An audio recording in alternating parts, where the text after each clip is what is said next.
It is essential to good health. It is essential to the prosperity of any community. Yet we take it for granted nearly every day. It's 2 molecules hydrogen, 1 oxygen. It's water. We use it for recreation, for entertainment, for industry. But more importantly, we use it every day in our homes. For drinking, cooking, flushing toilets, and bathing. And we use it a lot. The average person uses 80 to 100 gallons of water per day in our homes alone. The largest use of household water is for personal hygiene, followed by laundry, kitchen cleaning, and finally drinking.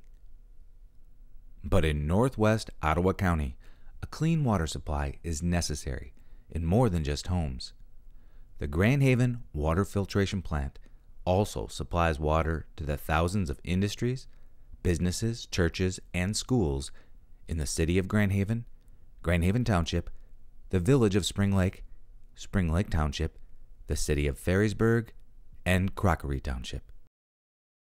Over 6 million gallons of water per day flows through more than 500 miles of pipe to reach every faucet and is ready right when you need it. But how does this water get there? And where does it come from? To understand these questions, it helps to go back in time. For Native Americans living in western Michigan hundreds of years ago, water was simply collected from nearby streams, rivers, and lakes. Although many times water would become contaminated and make people sick, forcing the Native Americans and early settlers to boil the water to kill bacteria before drinking. Many early settlers began drawing their water from deep wells dug by hand. But as towns and villages began to grow larger, a shared water source was necessary. In Grand Haven, the first community water system was operated by a private company called Wiley Waterworks. This company drew fresh water from wells near the Grand River on Beech Tree Street and then pumped the water through underground pipes through the city. By 1912, additional water was needed to serve the growing town of Grand Haven, and the city government then took over the duty of supplying water to its residents. Since that time, the Grand Haven Water Filtration Plant has steadily increased its water filtration capacity from supplying several thousand gallons per day to over 23 million gallons to homes and businesses all throughout Northwest Ottawa County. The current home of the Northwest Ottawa Treatment Plant was constructed in 1986 in the city of Grand Haven, and because of the Lake Michigan water, the Michigan Department of Environmental Quality approved a direct filtration process. A direct filtration process means that water travels from chemical mixing basins directly to the filters, eliminating the conventional settling tanks, thus making the plant more compact and less costly. This direct system represents one of the latest concepts in water treatment and design. The laboratory in the plant serves as a control center for plant operations. The control panel, with many graphic displays, traces the water route from Lake Michigan to the water filtration plant. Displays indicate that the equipment is running, meters measure the rates of flow, gauges measure tank levels, and instrument control and report chemical dosages. An alarm alerts the operator when equipment fails and levels or limits are exceeded.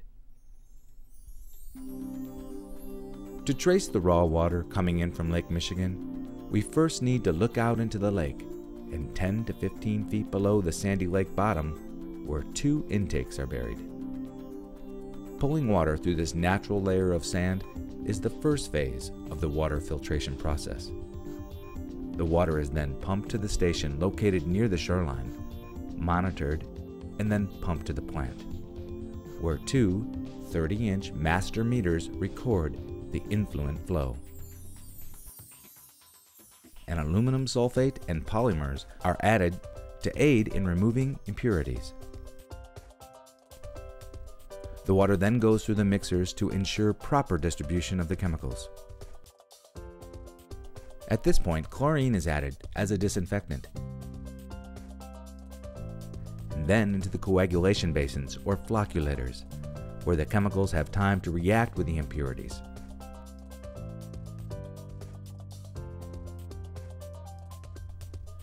From the flocculators, the water flows into splitter boxes located in the center of each group of 4 filters. The water flows into the filter, passing through several inches of anthracite coal and out the bottom, leaving behind the impurities. After about 200 hours of service, the filters have to be cleaned. This is done by using some of the filtered water and running the water backwards through the filter. This removes the trapped impurities, which are carried away by the troughs in the filter cell. This wash water is then reclaimed by pumping it back to the clarifiers. In the clarifiers, impurities settle out and then are pumped into a filter press, which produces solid waste and then is hauled away to the landfill. In this manner, approximately 95% of backwash water is reclaimed. The filtered water then flows to an underground storage tank located at the plant. Before the water enters this storage tank, it receives another chlorine treatment as required by state law to ensure further disinfection. At this time, fluoride is also added for the prevention of dental cavities. Located inside the plant, high-service pumps deliver the water to the distribution system and the storage tanks. These pumps have the capacity to deliver 23 million gallons per day, even if one of the pumps is out of service. Elevated water storage tanks throughout Northwest Ottawa water system maintain a constant pressure of approximately 75 pounds per square inch and also act as storage for emergencies such as firefighting. In case normal power is interrupted, a 600 kilowatt diesel generator will provide standby power. Another standby generator is located in the lake intake station for emergency power. Northwest Ottawa County is experiencing one of the fastest growth rates in the state of Michigan, and it is estimated to continue to grow 10 and even 20 years into the future. The future design of the water treatment plant is to produce up to 35 million gallons per day. And every gallon treated protects and promotes public health as we drink it, use it for personal cleanliness, and as we enjoy it for recreation. It is there for fire protection, to stimulate community growth by attracting new industry and helping to create jobs. But more important of all, it is there whenever we need it.